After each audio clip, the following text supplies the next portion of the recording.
Hi beautiful people, I am back with my favourite DIY so far.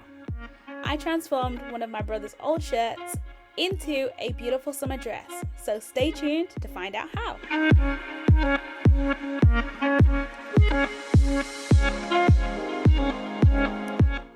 Jess Dang's summer dress was the inspiration behind this project. When I saw the open back, I knew I needed to incorporate that into one of my projects. For this DIY, you'll need to know your bust measurement, the length of your top, which is going to be approximately from your chest to your waist. You're going to need your bust width, and lastly, the length of your skirt from your waist. I actually had no idea whether or not this project was going to work, but to try it out, I needed to first figure out how much fabric I had to work with.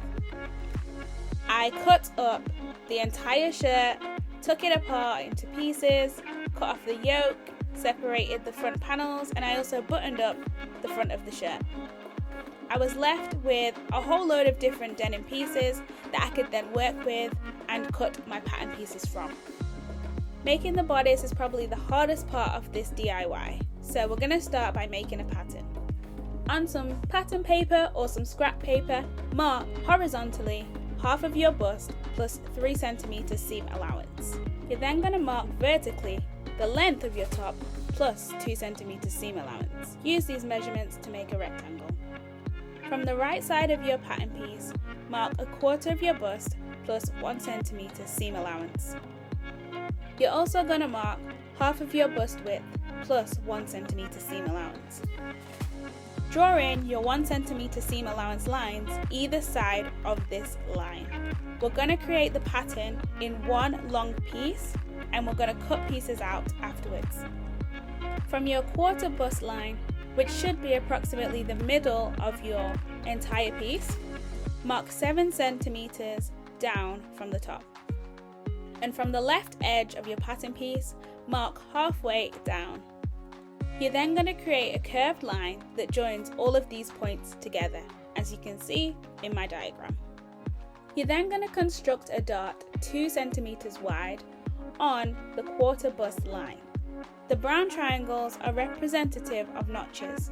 Make sure you mark these on your pattern, as it will be very helpful when aligning your pattern pieces together. Now all you need to do is cut out your pattern pieces. Cut up the bust width line and cut your pattern pieces out. You should have 2 pattern pieces, a front bodice and a back and side bodice which is still attached together. There's no side seam in this bodice, but there is a dot that acts as a side seam. If you haven't already guessed, the next step is to cut out your pattern pieces. I didn't have that much fabric, so I had to strategically place my pattern pieces. The front bodice, you need to cut 2 of these on the fold. I sadly only had enough fabric to cut one on the fold, and the other one I cut from the yoke and made a seam in the front. From the side panels, you need to cut 4 of these, but make sure they are mirrored because you're going to need to put them right sides together later on. You'll see what I mean in a little while. I had enough to cut out 3 of these pattern pieces, but the 4th needed to be a makeshift job. So I just stitched some scraps together and cut the last pattern piece out of that. So here's my final layout for my pattern pieces. For the lining, I have 2 side panels and I have 2 half front panels which are going to be sewn together at the center front, and I have 2 side panels and a front panel. So now I'm going to sew these all together. As you can see, I'm sewing them up at the seams, and I'm also going to mark on those dots, which is going to act as our side seam. So I backstitched and stitched together the front 2 seams, and following that, I constructed my dots. You're going to do this for both the lining piece and the main bodice piece. So you should end up with 2 pieces like this, one for the lining and one for the main bodice. Put them right sides together and pin them up at the top seam, but don't sew it up just yet because you're going to need to add in your straps. I actually had to destroy the collar in order to get some little strips of fabric which I could use for my straps. Fortunately, I had just enough. I sewed the 3 strips of denim I could salvage together and then folded it right sides together and sewed it along the seam. I turned it inside out and cut it in half, which gave me 2 straps.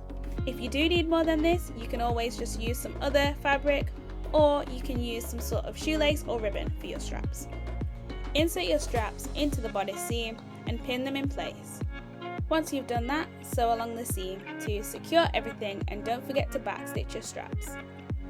As you can see here, I'm just trimming any corners and snipping into the seam, which will help my bodice to lay flatter when I press it all out. Be careful not to snip the stitching when you do this step. Flip your bodice right side out and mark 5 cm on the side seams. You're then going to turn this inside out and stitch up until that point. As you can see, this is what it's going to look like when you've done that. Press the whole thing out and you have your bodice. Beautiful. Okay, you're going to lay this aside and we're going to start on the skirt. Take the back panel of your shirt and measure from the hem your skirt length.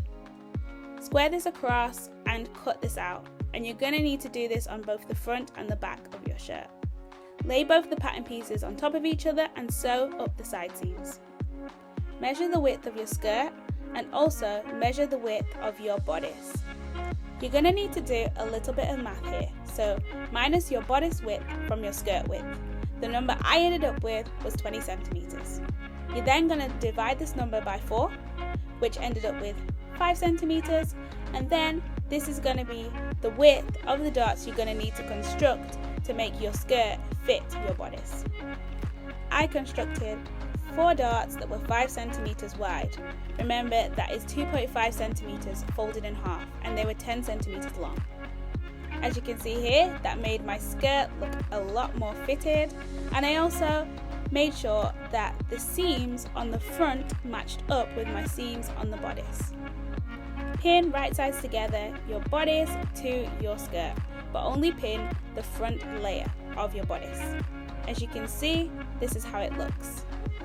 Press a 1 centimeter hem on the lining of your bodice and then pin this over the top of your seam. This is going to hide your seam, and we're going to do something called stitching in the ditch. To make it easier for myself, I pinned it on the wrong side and then realigned the pins so that they were on the right side, so that when I was stitching I could see where I was going and so that I could keep my seams neat. It was time for me to stitch in the ditch. As you can see here, it's quite a difficult process. To finish off the bodice, I needed to fold over 2 centimeters at the back and stitch along the edge. I also needed to just finish off the little seam at the back of my skirt. Finally, I needed to crisscross the straps at the back, and that was it. I was done. I tied a couple of knots in the end so that the straps didn't come loose, and then it was time to try it on. The dress is absolutely beautiful. I can't believe I made it out of one of my brother's old shirts. I'm so happy with the result, as you can see. The back is exquisitely beautiful, and I actually just love this dress. I have no idea what I'm making next, but I can't wait to find out, so see you soon.